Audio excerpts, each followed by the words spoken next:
You meet someone at a party. 2 seconds after they say their name, it's gone. Completely gone. Like it was never said at all. But 6 months later, you walk past that same person in a grocery store, and you recognize their face instantly. You just can't remember what to call them. This happens to almost everyone, constantly, and it feels like a personal failure. Bad memory, not paying attention, getting older, but it's actually not a flaw at all. It's your brain working exactly as designed. The real explanation is a genuinely fascinating quirk of how memory is built, and once you understand it, you'll never feel embarrassed about forgetting a name again. Faces and names aren't stored the same way. Here's the core of it. Your brain doesn't treat a face and a name as the same type of information. Faces are processed by a dedicated region of the brain that handles rich, meaningful, visually detailed information. Your brain is exceptionally good at facial recognition because recognizing faces was, for almost all of human evolutionary history, a matter of survival. Knowing friend from stranger, ally from threat, kin from outsider, all of that depended on facial recognition being fast and durable. A name, on the other hand, is what researchers call arbitrary information. There's no inherent connection between the sound Michael and the specific face in front of you. It's a label assigned essentially at random, with zero visual or contextual clues to anchor it to anything meaningful. Your brain has had millions of years to get extremely good at storing faces. It's had comparatively no evolutionary pressure to get good at storing arbitrary sound labels attached to those faces. There's a genuinely elegant psychological demonstration of this called the Baker-Baker paradox. In studies, researchers showed people the exact same face and gave two different groups two different pieces of information. One group was told the person's occupation was baker. The other group was told the person's last name was Baker. Same word, same face, completely different memory outcomes. The group told the occupation consistently remembered it far better than the group told the surname, even though it was literally the identical word. Why? Because baker, the job, comes loaded with meaning. It connects to flour, ovens, bread,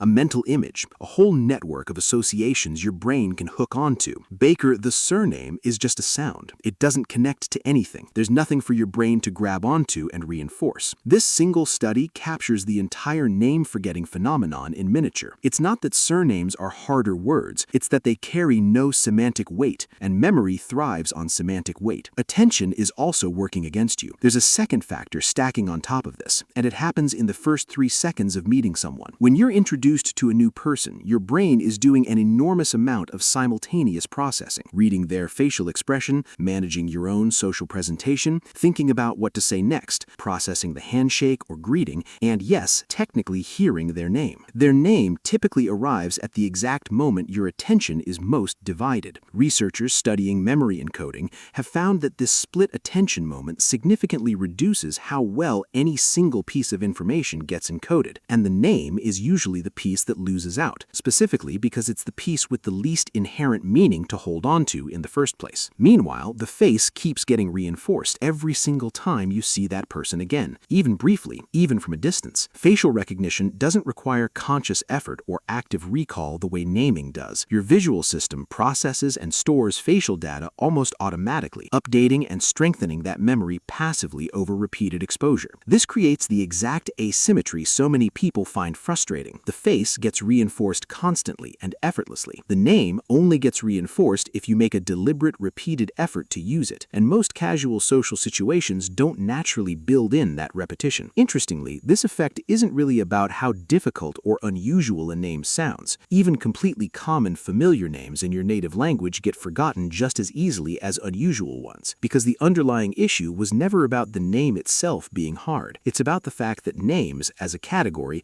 generally arrive without meaningful context attached, unless you deliberately build that context yourself. Once you understand why this happens, the fix becomes fairly obvious. Give the name meaning it doesn't naturally have. Memory researchers consistently find that deliberately connecting a name to something concrete, repeating it immediately in conversation, linking it to a physical feature, a rhyme, or a personal association, dramatically improves recall. This works precisely because it artificially recreates what the Baker-Baker study revealed. A name with attached meaning behaves in memory almost like an occupation. A name with no attached meaning behaves like an arbitrary label, destined to be replaced by the next piece of information competing for the same limited attention. So the next time you blank on someone's name 2 seconds after hearing it, know that it isn't really forgetting in the way it feels. Your brain didn't lose the the information. It never fully stored it in the first place, because a bare name delivered in a moment of divided attention with zero semantic hooks attached